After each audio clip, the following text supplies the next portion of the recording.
Hi guys, welcome back to Karin's Orchids, my orchid channel.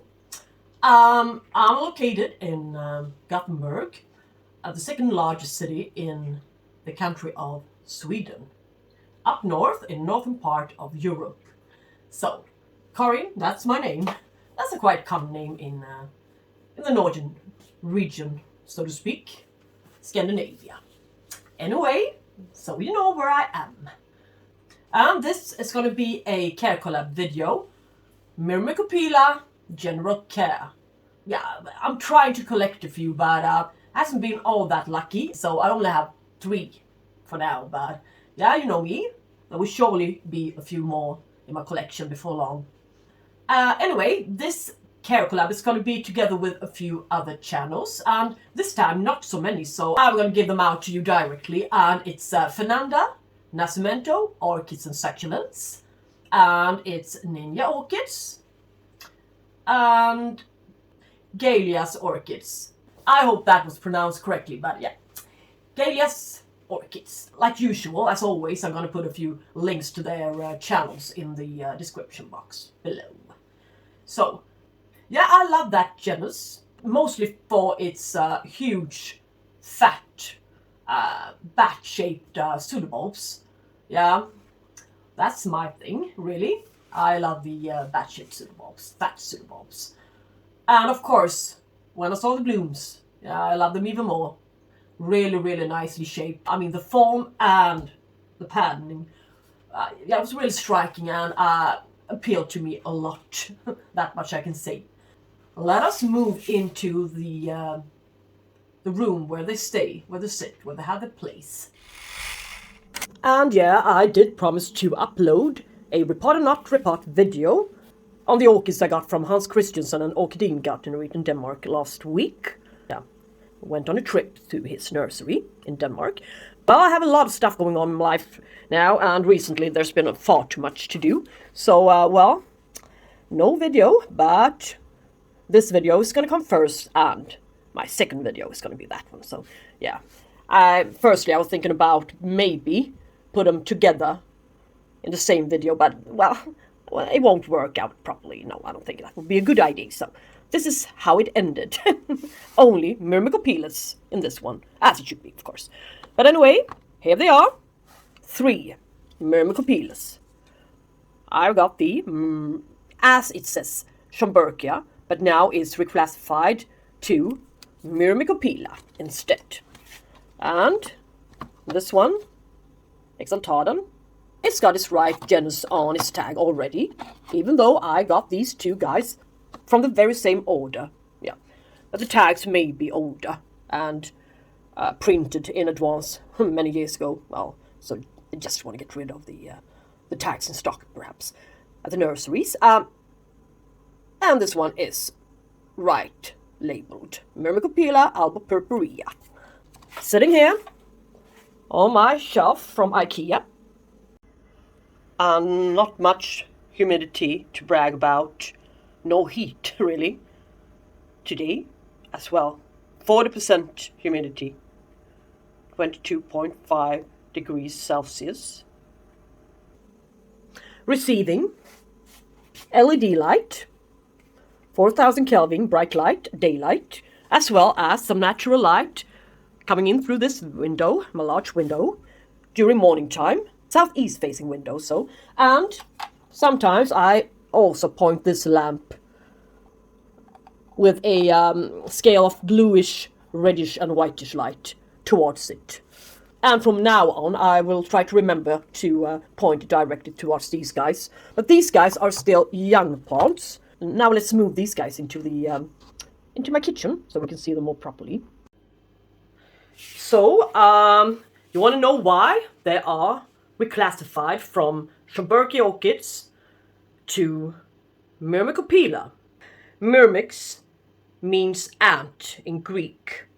Philos means friend, ant friend. So, these guys are really, really friendly on housing a colony of ants in its hollow pseudobulbs, which the Schomburgias aren't, if I understood it all correctly. The ants will protect this one, the fragile parts, new shoots and new fragile roots from harm. And that is what distinguishes the genus Schomburgia from the Myrmecophila. And there are about 10 species in this genus and one natural hybrid in this Myrmecophila genus. Now let's start with light. This genus really loves highlight and should be provided highlight for 8 to 10 hours a day. This one is still 1 year from blooming size. Yeah, well, my guessing is that it will need 1 or 2 more years. Yeah, it's got 1 year to blooming size according to the website. And all 3 of them are Orchids and More purchases from last spring. And this one is the Exaltata. It's even smaller. Really light green in color. Yeah, well, it would really surprise me if this one would bloom in about 1 year. Yeah, my guessing is 5 years. Not being negative, but this one is really a small size one. And they can grow 5 feet tall. So, you can draw your own conclusions here, but and this one, Myrmecophila albopurpurea, this purple one, white and purple, albo and purpurea, yeah, white and purple, yeah, new growth, fragile, and I noticed today, scale. Yeah. Not so funny, but that's the truth. What about it? What about the light? If they don't receive the appropriate amount of light, the leaves will become like this. Fragile, weak, brittle. Yes? And as for this one, never seems to grow, the Exaltata. It even dropped its leaves, a few of its leaves, on its, supposedly its newest one. Yeah. And maybe there's something else going on here.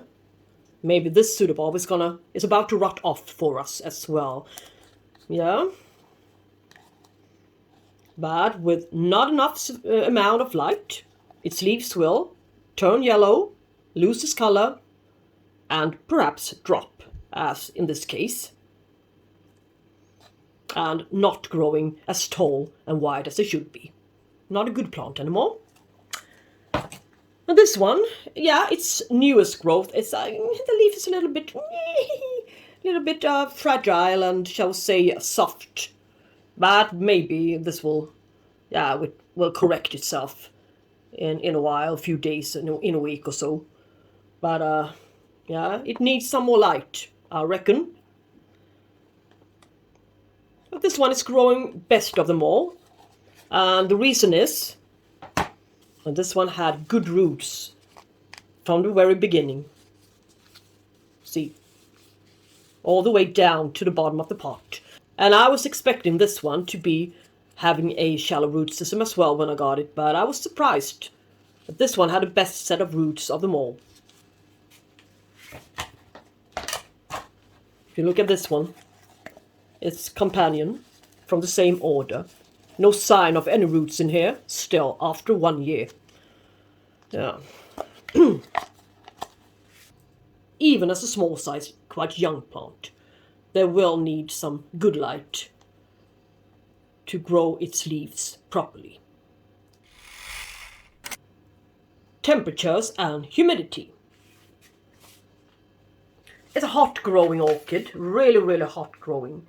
So, it needs about 80 degrees Fahrenheit or even higher. And that's about 26, 27 degrees Celsius. And don't ever let it go under 65 degrees Fahrenheit, which means equals 18 degrees Celsius. Yeah, it doesn't really fancy cooler conditions. So it's a hot grower and should be kept that way. Now let's talk a little bit about humidity. When growing indoors, the plants will need kind of high and humid conditions. As for about 75 to 80% of humidity. That's quite high in an apartment or in a house, or any household. So how to receive that amount of humidity? Maybe put them in your kitchen area where the humidity will be naturally a little bit higher, or in your bathroom. But then, you need to add some extra light, good amount of extra light. So you got that issue instead. Maybe put it in a cultivation cabinet with good lights on the upper part of the cabinet. So, what about watering?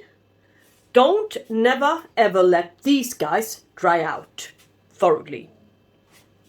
Especially not during the growing season. This one has just been watered yesterday, I think. So its roots are still greenish. But beware. Don't let it dry out too much. This good amount of roots really saved this one.